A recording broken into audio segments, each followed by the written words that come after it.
going to have your work cut out there, Mike. Damon, congratulations on a fantastic performance, not just this afternoon but all weekend. You've just had your hands on one of the most famous Grand Prix trophies, one which up until today the Hill name did not adorn. How do you feel? I feel absolutely superb. I think this is the best day of my life. I just can't, it's like a dream. I want to thank everyone at Williams who have gone through misery this year, and it's been a very tough year. I want to thank everyone at Williams for getting behind me and making this possible, because without them and Renault and our sponsors, it just wouldn't have been possible. And also to everyone that came today and everyone that supported me over the weekend, and especially Georgie and the family.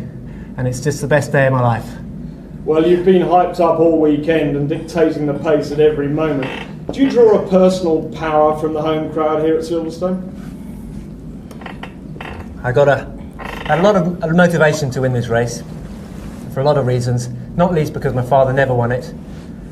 And I'd like to say that it's some sort of vindication, I feel, and I don't know quite why it happened, but I mean, it's just a dream come true that I've won the British Grand Prix, and I feel like that has completed the little hole that my father left in his record, and I'm sure that he'll be delighted, and I think it's a wonderful thing, and I really don't know what more to say.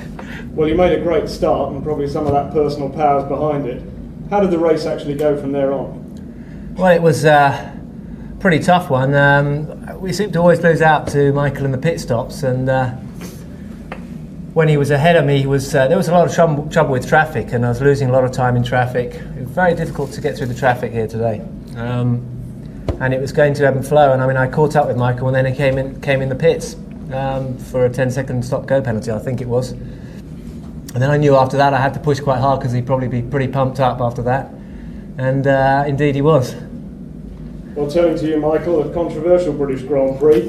We were all aware for some time that you had a time penalty, but you carried on. Why was this? I don't know. I mean, the first message I got is that I have a 5-second penalty, which I got mentioned in the way that it would be just added on after the race, and not really a pit stop penalty. And then after my first pit stop, I got told I have to come in for a 5-second penalty, and I'm really unhappy about this, I have to say. Well, after that pit stop, you were obviously pretty fired up. Certainly, but unfortunately I had a gearbox problem in downshifting. Went very difficult for me shift down. I had always locking rears, and I couldn't really brake very late. I had to be really careful, keep the car on the road. It was a big problem for me, and that was the reason I couldn't push more than I did. I really went for the limit, for everything that was possible, as I'm used to, but just was this time not enough. I have really to make a big compliment to Damon. To win here in front of the home Grand Prix is something special, and I... Thanks, Michael. Well, Jean, Ferrari really is back in with it out now. We've seen this from both yours and Gerhardt's performances recently. How long is it going to be before you're sitting where Damon is? You know, for us it's very different because we start with a car, we change car for the French Grand Prix, and now we try to improve a little bit this chassis, but we have to work a little bit more to be quicker, and I hope now we will be able to fight for the pole position and even for the victory. But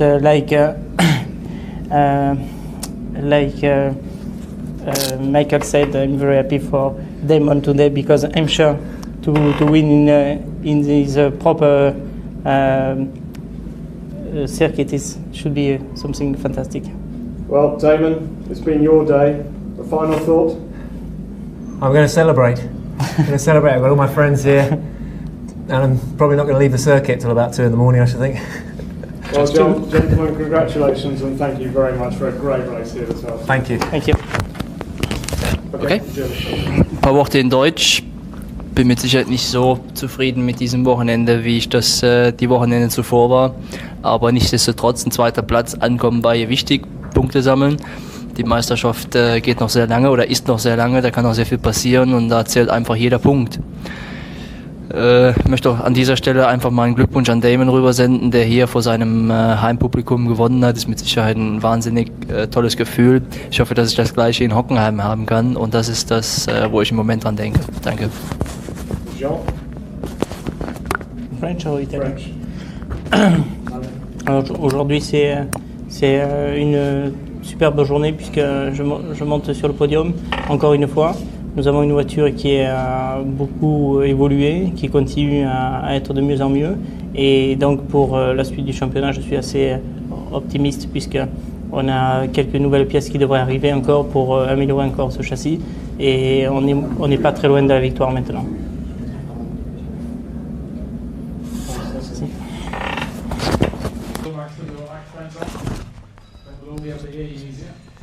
Hello. Hello. Well done, Damon. Thank you. Thanks, So Bob. we heard your comments, all your comments next door just now, so we've got all those under our belt. Tell us about the start though, because after last weekend you must have been worried about Mikael's start alongside you. Well, I must say, I looked in my mirrors. I was actually craning my neck to see where he was going to the first corner because I presumed he must have been in my blind spot. Well, I sort of thought I can't see him, but I'm turning in anyway. And I turned in for the first corner and he wasn't there. So that was a good thing. I made a good start, but I was surprised that I got ahead of Michael.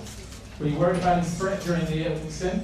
Well, I pressed on because I knew that the opening laps would be the most crucial to make a break. And I pressed and pressed and pressed, but I mean, Michael just kept on sticking to me. And I knew that it was going to be a tough race from there on. But we planned on an early stop, and that's what happened. We came in a bit early, but it timed it just right because we came in just as we started to hit traffic. So good tactic.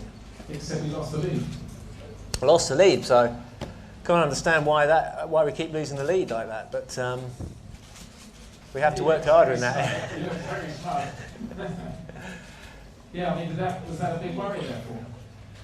Yeah, I mean, because I knew that once tactically, it's a big difference between, you might be doing the same lap times, you might even be slightly quicker, but if the guy's in front, you've got a tactical disadvantage. So I knew that we're going to have our work cut out and I would have to just stick on his tail as close as I could and see if he got caught out in traffic. And then you came up behind Gerhard, or rather the two of you came up behind Gerhard, and Gerhard, I think, conveniently went wide, whether on purpose or not. And then when did you hear that Mikael was going to have a stop-go penalty? Well, I heard it on the radio and I could see the black number 5 at the start and finish line. And I'm not sure why that was, but in any case, I mean, it was a bit of a godsend for us, but I still think it would have been a close race nevertheless. Yes, exactly. I mean, how would it have been without that? Well, it would have been a titanic race right to the end, and it was okay. It wasn't the actual proximity of the cars wasn't there after that, but in actual fact the lap times were very close towards the end, and I was trying to keep that sort of 16-17 second gap as best I could, which I did. But I mean, it would have been more difficult if we had been racing in close proximity. So you feel very much the Williams Renault was very much a match today presented on forward? Yeah, absolutely, I think so. Yeah. Would you agree with that, Mikael? Unfortunately, yeah. Just as we're coming up to the German Grand Prix as well. It's even more of a problem in the German Grand Prix, I believe, because German Grand Prix has so many straights, and that was the main thing I lost today when I was behind Damon. He just disappeared on the straight, even in the slipstream. I couldn't do anything. In the slow part of the circuit, I picked up again, but it was just not enough. I mean, we were, as he said, similar. Even he might have been a touch quicker in the first stint with a bit less fuel. I might have been after that a touch quicker or similar, whatever. But as we saw already in Magny-Cours, if we do run the same levels, then we're pretty similar. But for Hockenheim, it will be certainly tougher for us. Obviously, you feel you lost the race because of the penalty. What are your feelings therefore? Nothing I want to talk now about. Unrepeatable. When did you actually hear about the penalty? Sorry? When did you hear about the penalty? What juncture in the race? What point in the race? Before my first pit stop, I knew about. But the only thing I knew is I'm going to have a 5-second penalty, and it came through that there is a 5-second penalty which is added on in the end of the race, which I wasn't felt it was a bit strange for me to think in that direction, but it came over like this. But then I got told to come in to make the 5 second at the board, which I didn't. Do you know why? Do you know why you've got a 5 second penalty? Sorry, Yes. Do you know why you have a 5 second penalty? Not 100%. I will first find out. So we'll find out later on. What about the third set of tyres? You seemed a little bit. We thought was right. Here comes the big catch up. Here comes Nico really pushing. The big problem started already in the second set of tyres. Was I had some downshift problem. The gears didn't go in as smooth as normal.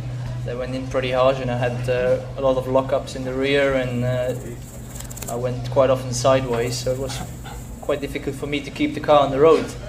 And that was my own concern, just to finish that race, try to push as hard as possible.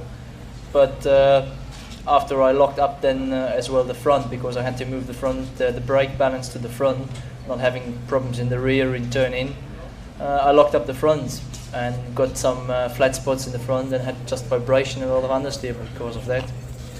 Which all of this didn't help, but anyway, as Damon said, it would have been a tough fight.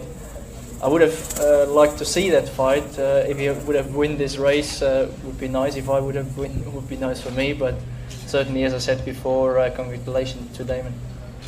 Just going back to that moment earlier on in the race where you and Damon caught Gerhard Berger, and then what happened with Gerhard?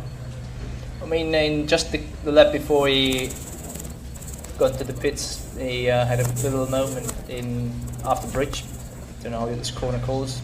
He went wide, I just slipped inside, and Damon couldn't do the same.